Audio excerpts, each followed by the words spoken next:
The hegemony of advanced species had always prided itself on elegant solutions to messy problems. When a particularly troublesome species began expanding beyond their designated quarantine zone, again, the council chambers aboard the orbital fortress pinnacle of reason hummed with the kind of bureaucratic efficiency that had kept the galaxy's more civilized races from tearing each other apart for the past 3 millennia. "The humans," announced Ambassador Kryllian, his crystalline vocal cords producing harmonics that translated poorly into most languages but conveyed disappointment with admirable precision, "have colonized 17 additional systems in the past solar cycle. Their expansion rate has increased by 47%. A collective sigh rippled through the assembled delegates, each representing species that had long ago learned the virtues of controlled population growth, sustainable resource management, and the importance of asking permission before establishing mining operations on someone else's asteroid belt. Humans, it seemed, had missed those particular lessons in Galactic Citizenship 101. "We've tried economic sanctions," continued Kryllian, his form shifting through several translucent hues that roughly corresponded to bureaucratic frustration. "They responded by developing alternative trade networks. We've attempted diplomatic pressure. They sent us fruit baskets and something called craft beer. We've even imposed technological embargoes, which they circumvented by inventing superior alternatives in approximately half the time our projections suggested possible." The Vorthan representative, a being whose species had mastered interstellar travel while humans were still figuring out agriculture, clicked his mandibles in what might have been amusement or indigestion. "Perhaps it's time for more direct intervention." Indeed, Kryllian's form brightened, literally, as he accessed the next portion of his presentation. "Which brings us to our colleagues from Keth 7. The environmental controls in the chamber shifted subtly as the Kryllian delegation was permitted entry. The temperature dropped by several degrees, the lighting dimmed to accommodate their photosensitive biology, and a barely perceptible pheromone suppressant began circulating through the atmosphere, standard protocol when dealing with apex predators, even civilized ones. Commander Vex moved with the fluid precision of something evolution had spent millions of years perfecting. Standing nearly 3 meters tall, his obsidian carapace caught and reflected the chamber's subdued lighting in ways that suggested both elegance and imminent violence. 4 arms ended in appendages that could serve as hands, weapons, or surgical instruments depending on the situation's requirements. His head, elongated and crowned with sensory organs that could detect electromagnetic signatures across 17 different spectrums, turned toward the assembled delegates with mechanical precision. Honored representatives, Vex's voice carried undertones that activated primitive fear responses. In roughly 60% of known sapient species, we have reviewed your human problem. The phrase human problem hung in the air like an accusation. It suggested something requiring extermination rather than negotiation, which was precisely the point.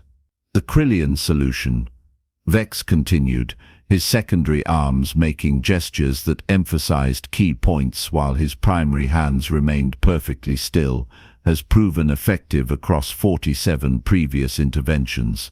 Species that refuse to acknowledge galactic authority typically require education in the natural order. We provide this education. Ambassador Kryllian's form flickered through several approving colors. The Kryllians had indeed built an impressive reputation over the centuries.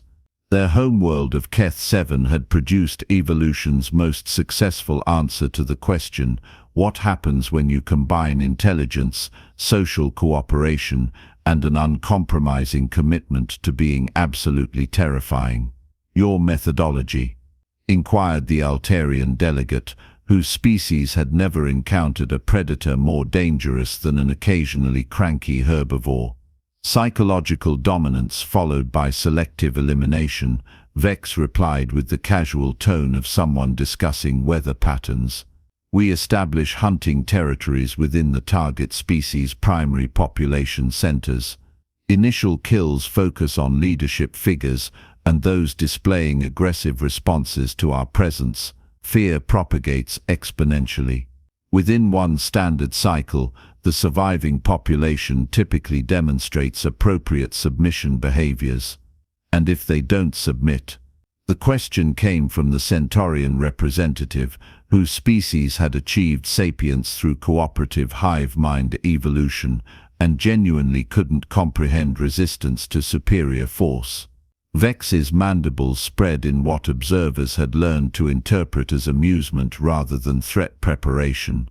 Non-compliance has occurred in 0.03% of cases. Those instances required complete population restructuring.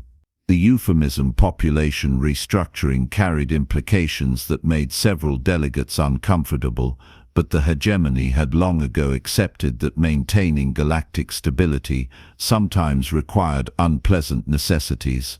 Humans had been offered multiple opportunities to comply with expansion regulations. Their consistent refusal to acknowledge legitimate authority made stronger measures both justified and inevitable. When can you deploy? Kryllian's form had settled into a satisfied golden hue. Immediately. We have prepared a standard intervention force, 50 hunters, complete with atmospheric processes for establishing operational bases and pheromone dispensers for crowd control. Expected timeline for achieving human compliance, 30 to 40 standard days. The vote was unanimous, though several delegates abstained for what they claimed were procedural reasons, rather than squeamishness about unleashing apex predators on a species whose most dangerous weapon was apparently something called nuclear missiles, primitive chemical explosives that couldn't even achieve faster-than-light delivery. 3 days later, Vex stood on the command deck of the assault vessel Inevitable Conclusion, watching Earth grow larger in the main display.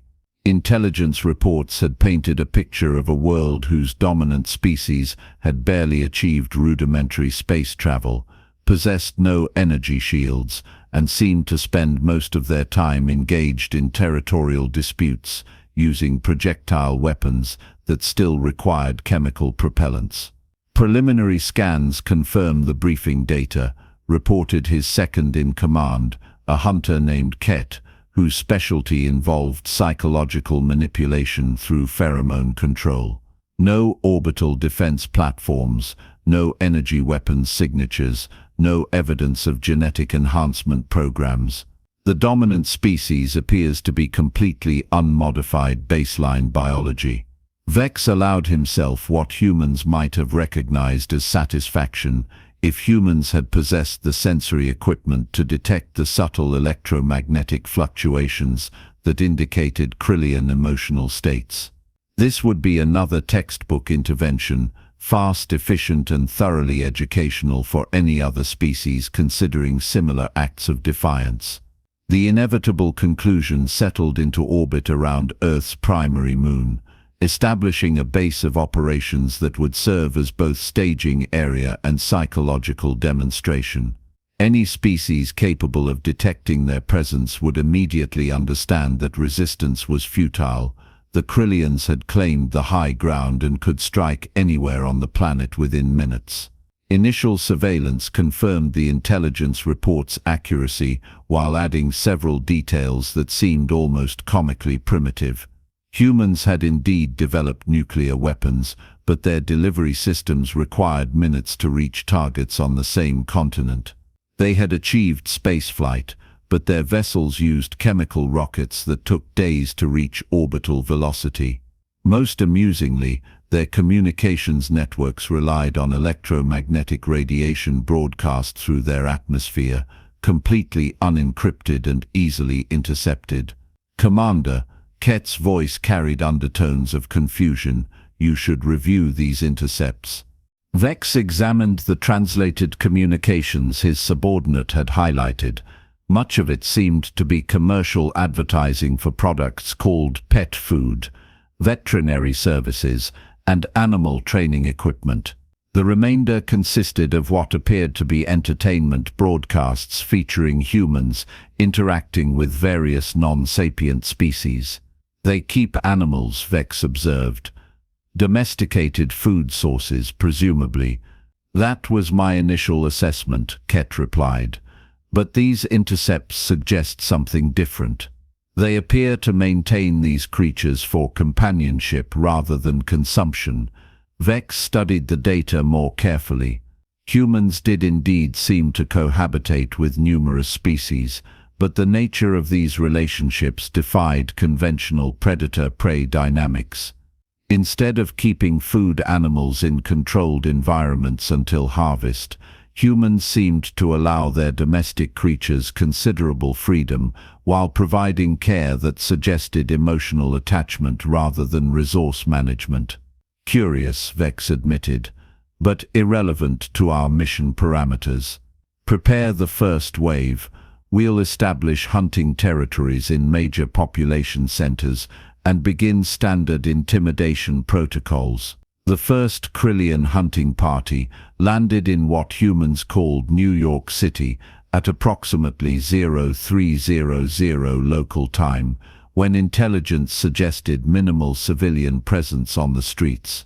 The plan called for establishing visible positions atop prominent buildings, allowing the local population to discover their presence gradually, then beginning selective elimination of individuals who failed to display appropriate submission behaviors. The plan lasted approximately 17 minutes. Hunter Zek, positioned atop a structure humans designated as the Empire State Building, reported the first anomaly. "Commander, I'm observing unusual behavior from the local fauna." "Explain." A human approached my position. No weapons visible, no signs of distress or fear. It's accompanied by what appears to be a domesticated predator, approximately 50 kilograms, dentition suggesting carnivorous adaptation, but displaying no aggressive postures toward the human. Vex found himself reconsidering the intelligence reports. Perhaps humans used trained predators as weapons. It would explain their apparent fearlessness in approaching a Kryllian hunter. "Eliminate the threat," Vex ordered. Zek's response took longer than expected. "Commander, the situation has become more complex." "Elaborate." "The human has approached within 3 meters of my position. The domesticated predator is... Commander, it's wagging its tail and making sounds that appear to indicate pleasure rather than aggression. The human is speaking to me in what translation protocols suggest is a friendly greeting." Vex felt the first flutter of something that might have been concern if Kryllians experienced emotions like concern. "Terminate the human and its creature." "Commander, additional humans have arrived. They're observing my position with what appears to be curiosity rather than terror. Several are holding devices that seem to be recording visual data. One human just asked if I'm lost and offered directions to something called a comic convention. The situation deteriorated rapidly from there. Reports from other hunting parties described similar encounters, humans approaching Kryllian positions without fear, accompanied by various domesticated creatures that showed no instinctive terror response to apex predators. Worse, humans seemed genuinely excited to encounter aliens, treating the invasion as what their communications networks described as the most awesome thing ever. "Commander," reported Hunter Quicks from a position designated Times Square. "I've attempted standard psychological intimidation protocols on a group of humans. They responded by requesting photographs with me and asking if I have social media accounts." "What?" Vex asked with the careful precision of someone trying very hard not to lose composure. "Are social media accounts?" The answer, when it came through translation protocols, suggested that humans had developed technology for sharing information and images across global networks in real time. More disturbing was the discovery that humans routinely used these networks to share images and videos of themselves with various creatures that by any reasonable standard should have triggered immediate flight responses. Commander Ket's voice now carried undertones that Vex recognized as barely controlled panic. "You need to see these data intercepts." The files Ket had compiled painted a picture that challenged everything Kryllians understood about predator-prey relationships. Humans didn't just keep domesticated creatures, they actively sought out dangerous species for companionship. They shared their homes with animals possessing claws, fangs, and in some cases venomous capabilities. They called these creatures pets and seemed to regard them with genuine affection. More disturbing still were the entertainment broadcasts Ket had catalogued. Humans routinely watched recorded scenarios featuring predators, supernatural threats, and existential horrors for what their communications described as fun. They had created entire industries devoted to simulating dangerous encounters, then paid money to experience artificial terror in controlled environments. "They're not afraid of us," Ket observed with the kind of dawning horror typically reserved for realizing you've brought the wrong weapons to fight an entirely different kind of war. "They think we're interesting." Vex reviewed additional intelligence his hunters had gathered through direct observation. Humans did indeed maintain relationships with creatures that possessed every characteristic associated with apex predators: enhanced sensory capabilities, natural weapons, pack hunting behaviors, and the intelligence to coordinate complex attacks. They had somehow convinced these creatures to coexist peacefully within human social structures. More unsettling were the reports of human responses to Kryllian psychological intimidation attempts. Standard fear-inducing pheromone releases had produced curiosity rather than terror. Displays of natural weapons had resulted in requests for closer examination. Even demonstration killings of local fauna had been met with clinical interest and questions about Kryllian dietary requirements. "Sir," reported Hunter Vix from a location designated Central Park, "a human has offered to feed me. It's brought what appears to be processed meat and is asking about my nutritional needs. Its companion creature, I believe humans call them dogs, is attempting to engage me in recreational activity." "What kind of recreational activity?"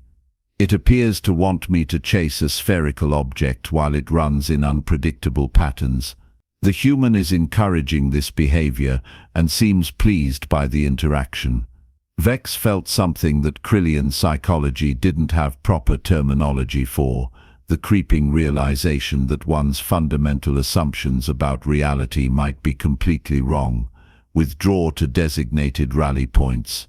We need to reassess our tactical approach." The reassessment revealed information that forced Vex to question everything he thought he understood about successful predator evolution. Humans had not only survived alongside dangerous creatures, they had actively cultivated relationships with them for thousands of years. They had bred some species specifically to enhance threatening characteristics, then integrated these engineered predators into their daily lives. Commander Ket's report carried undertones of desperation.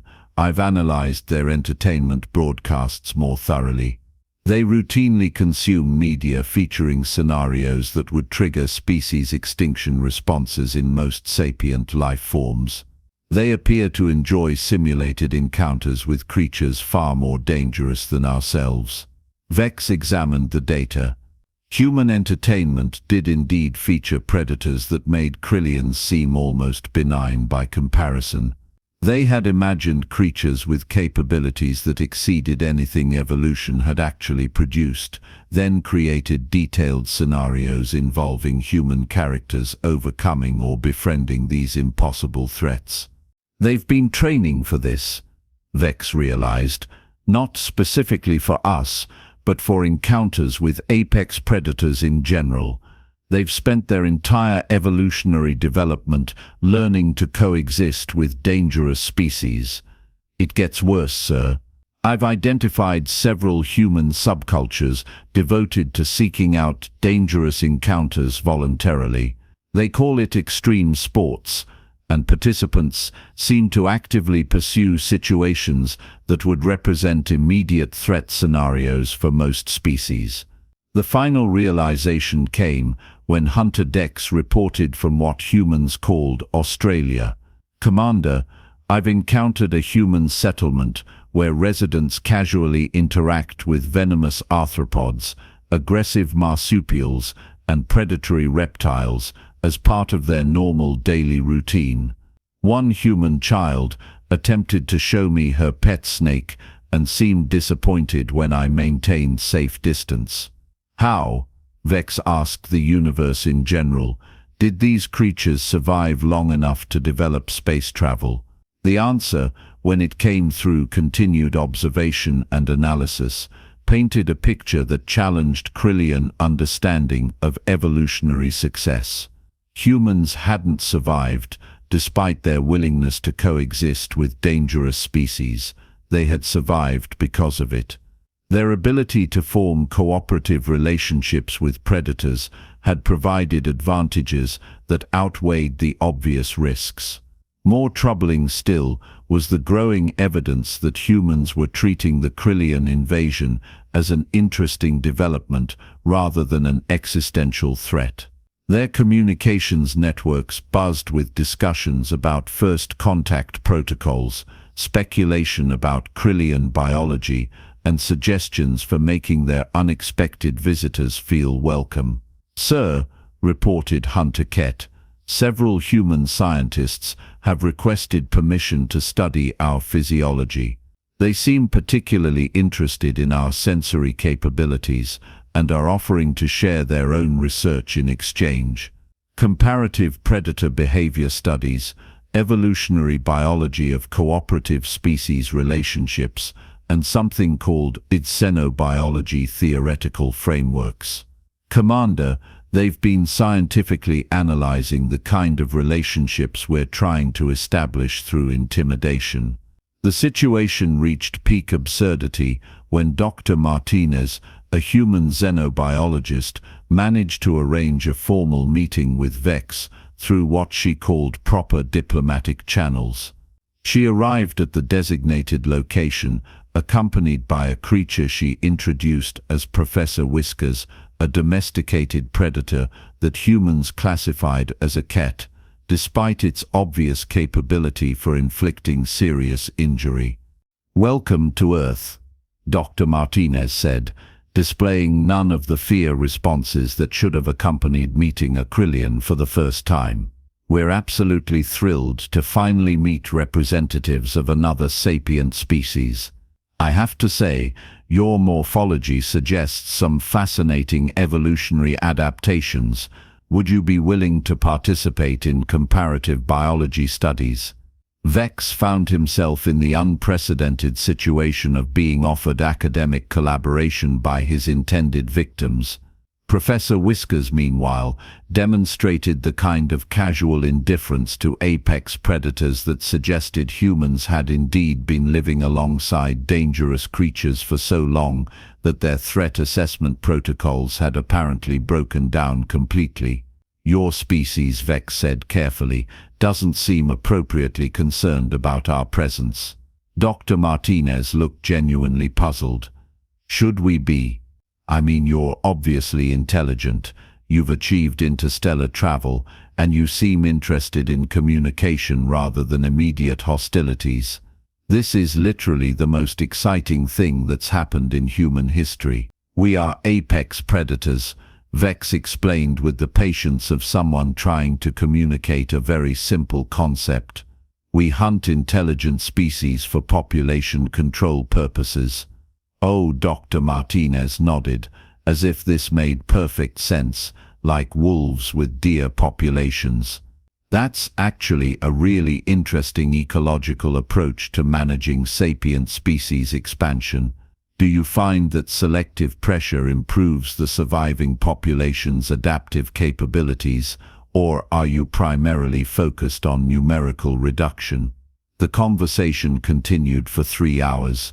By its conclusion, Vex had learned more about human-predator relationship dynamics than his species' intelligence services had discovered during months of preparation. He had also been invited to deliver a guest lecture at what humans called Harvard University and received several requests for tissue samples from researchers interested in comparative anatomy. Professor Whiskers, meanwhile, had spent the meeting periodically attempting to rub against Vex's legs while producing sounds that humans apparently interpreted as expressions of contentment. The final report Vex transmitted to the Hegemony of Advanced Species represented what might have been the first time a Kryllian intervention had ended in complete tactical failure. Not only had humans failed to display appropriate submission behaviors, they had begun treating Kryllian hunters as honored guests and potential research collaborators. The human species, Vex reported, has apparently spent approximately 10,000 years developing cooperative relationships with creatures possessing natural capabilities that exceed our own intimidation protocols. They do not recognize us as threats because they have integrated actual apex predators into their social structures and developed psychological resistance to fear-based manipulation. The response from Hegemony Command took 3 days to arrive, during which several more human scientists requested formal meetings, and one group attempted to establish what they called a cultural exchange program. "Withdraw immediately," came the eventual reply. "Prepare for alternative intervention strategies." But by then it was too late. Human social networks had already catalogued Kryllian physiology, behavior patterns, and technological capabilities. Worse, several humans had begun discussing the possibility of keeping Kryllians as what they termed exotic pets. Commander reported Hunter Zek on the final day of what historians would later record as the shortest failed invasion in galactic history. A human has constructed what she calls a habitat in her residence and is asking if we have specific dietary requirements or environmental preferences. Vex looked out at Earth, where humans continued their daily routines, largely unaffected by the presence of 50 apex predators specifically evolved for psychological warfare. In the distance he could see a small human child walking what appeared to be a domesticated wolf, while her companion, a creature humans called a German shepherd, displayed the kind of protective behavior that suggested these people had somehow convinced natural killers to serve as guardians. "Pack everything," Vex ordered. "We're leaving, sir," Ket asked. "What do we report to the Hegemony?" Vex considered his options. He could explain that humans had somehow developed immunity to intimidation through prolonged exposure to actual predators. He could detail their species' apparent inability to properly assess threats due to their evolutionary history of coexisting with dangerous creatures.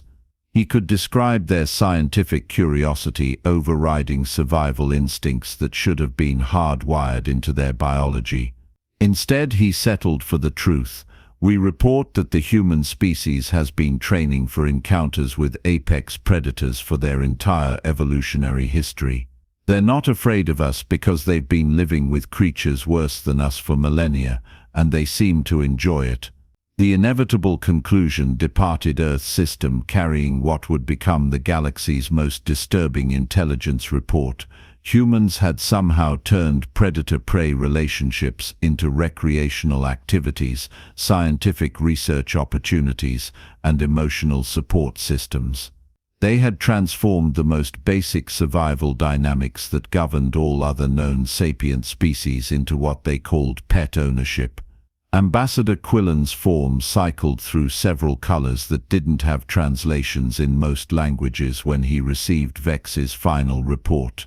The Hegemony of Advanced Species had unleashed their most effective apex predators against a species that collected apex predators as hobbies. The galaxy, it seemed, had discovered that Earth wasn't a planet full of primitives who needed education about natural order. Earth was a planet full of creatures who had spent 10,000 years teaching natural order to sit, stay, and fetch on command. And now, according to the latest intelligence reports, they were asking if Kryllians were available for adoption,